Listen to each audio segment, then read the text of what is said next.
Video लुहोंबे video नी मपान सरक ले decoration फजई ma'am ले रहे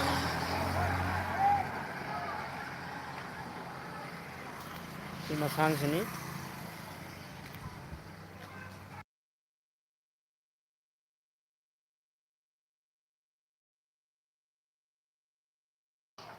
से गेट से फजद्र मैम लाई रांगनी से ले रहे मनुंग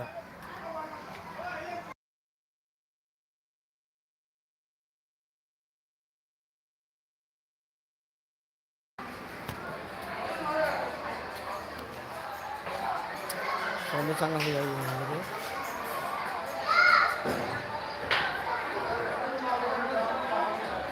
मथक लगी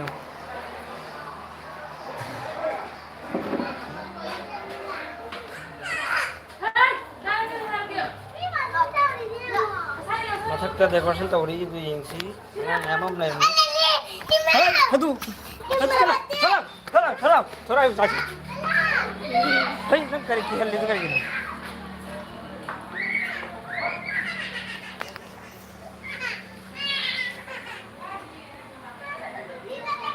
sidilai kaina pham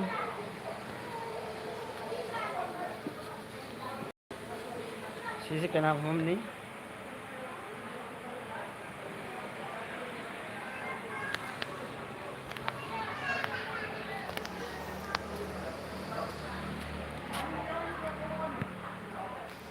nong ta này til khal nó tàu này cái mini light mấy mắm này decoration light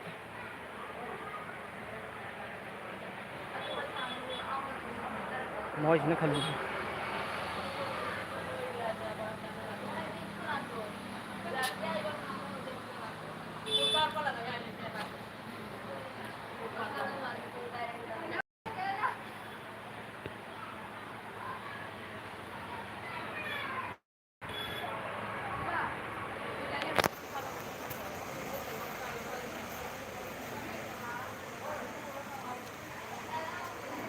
hong si mi yam tin de ta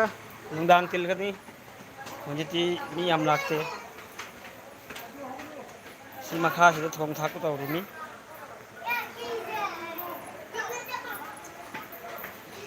sidana moi gi mi sing laga party ta phom hor mare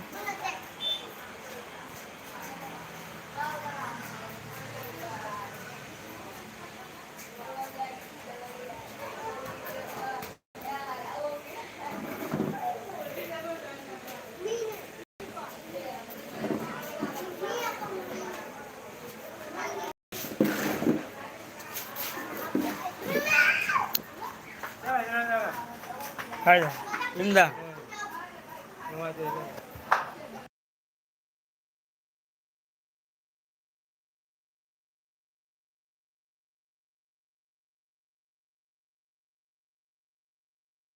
mà phम gì cái nào phम suni party là phम suni aga mi mẹ mắm phम nè aduna ai si ka thang chang ko ngai kre ngai se le mi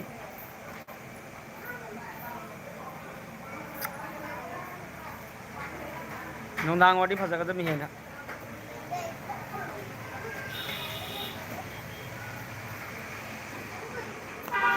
numi dang ko wadi he na phasa ka mi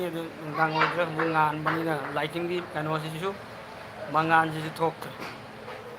ai ba mam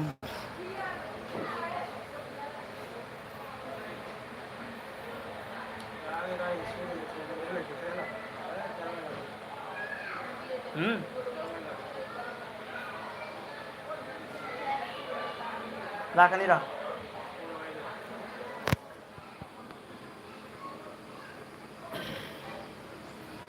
chala sira khal le thong won khang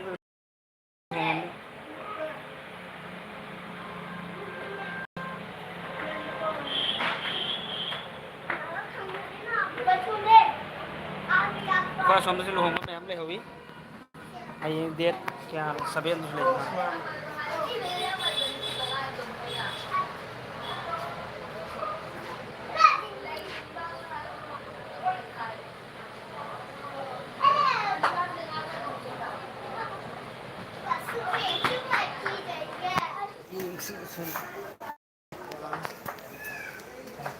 응? 살림이 사리 농술라 있다 우리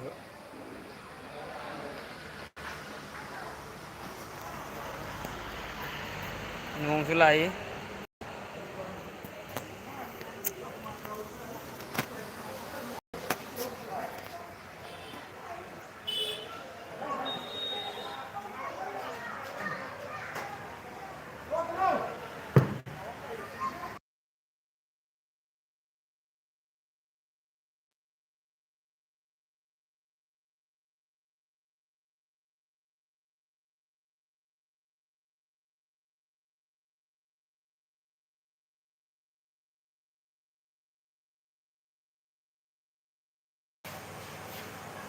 우디에바 홈제도는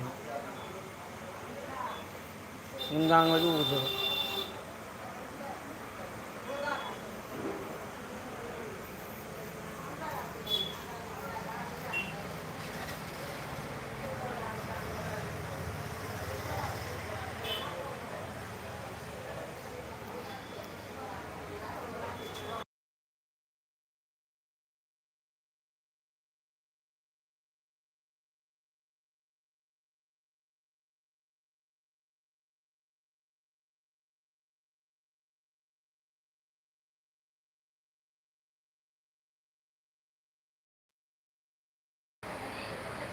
delay re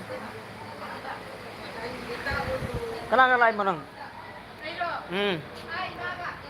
mấy ba cầm ô delay re si kenapa maka dormi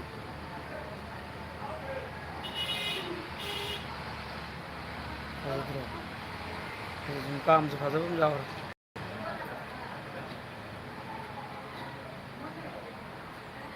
सफाई सिंगे ऐसे खंगने ना बातों पे खंगी तो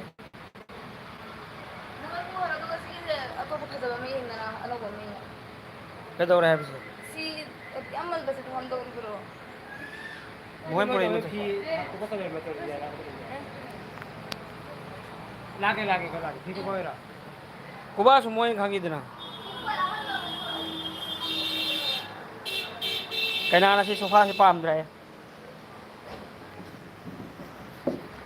खरा मोड़ दे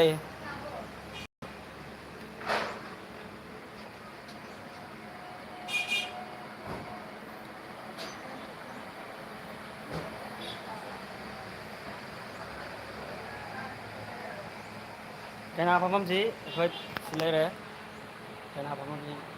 lighting से mummy है नुआई थी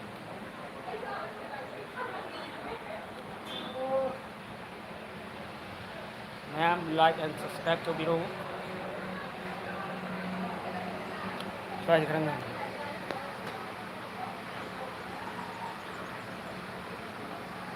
ये सी पर मार उल्लर नहीं बर्गर ले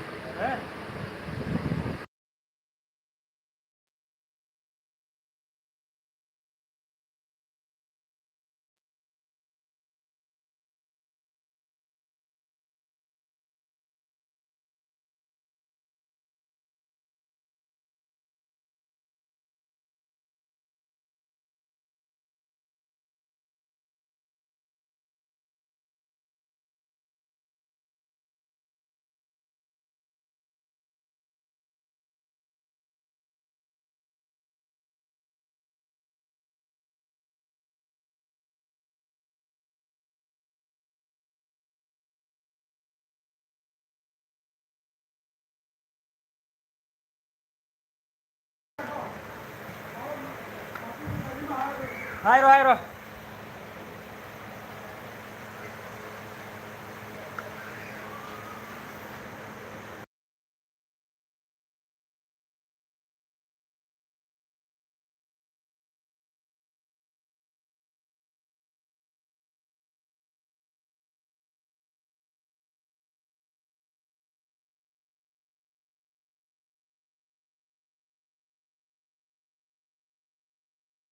Tadi tarake hujiki sengde amna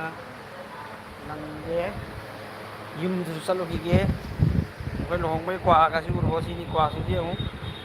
cùng quả với nhau cùng quả nhau đây quả căn bên em vào nhau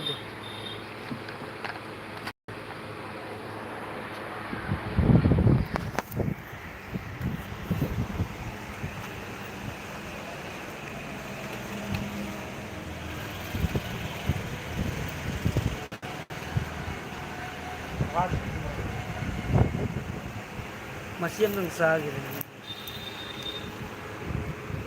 masih yang kaksa gitu hawring gitu ini kuai cara gini na kasakan dia tu kan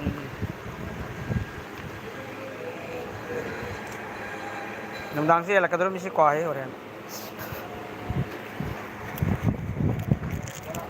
kau inau tu leh mesti भाग दो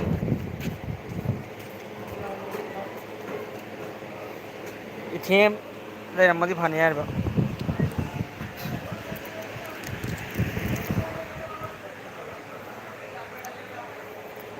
सी तुम था तो मधी फत्ते मुथत की मुथत भी आती है कहीं ना ओ यार यार मुथलम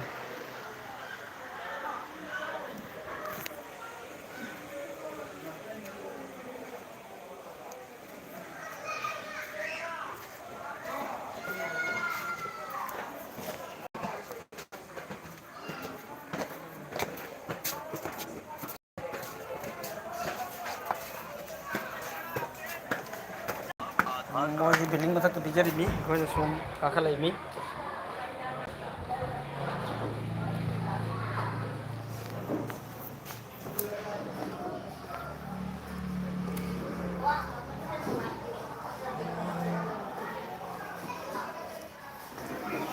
सोम से ले रहा डेकोरेशन तो उसे लंबी रूम गनी सी ना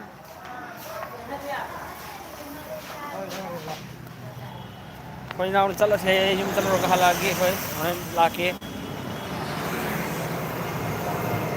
यार ये ला ले ना भाई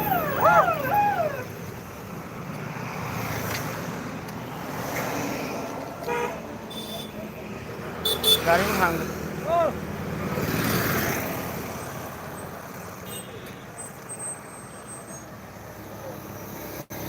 मैं कोन ला के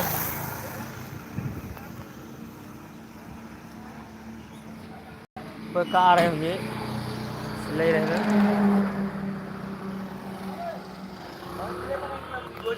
मीटिंग शेष नहीं कहने बेटा तो जीतेगा कि नहीं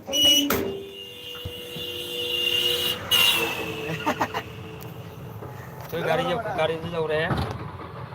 पहला मोरा याला में जाओ चलो खाई लाई मोर उंगांग तरफ पहला मोरा याला में जाओ चलो खाई लाई मोर और खाया गया उनके टुकड़ा बस ले जाओ काका ले जाओ एक टुकड़ा है टुकड़ा ओए कौन तो इधर पॉइंट तो एक ना बना हमारा फोन करो तो फुल टाइम के माने वही लोग हैं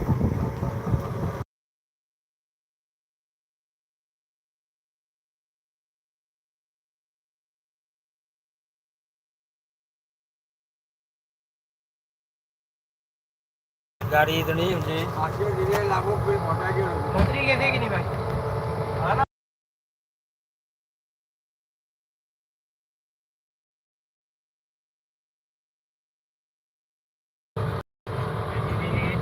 City flag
কিছু না হোক যদি বাই চান্স দেবো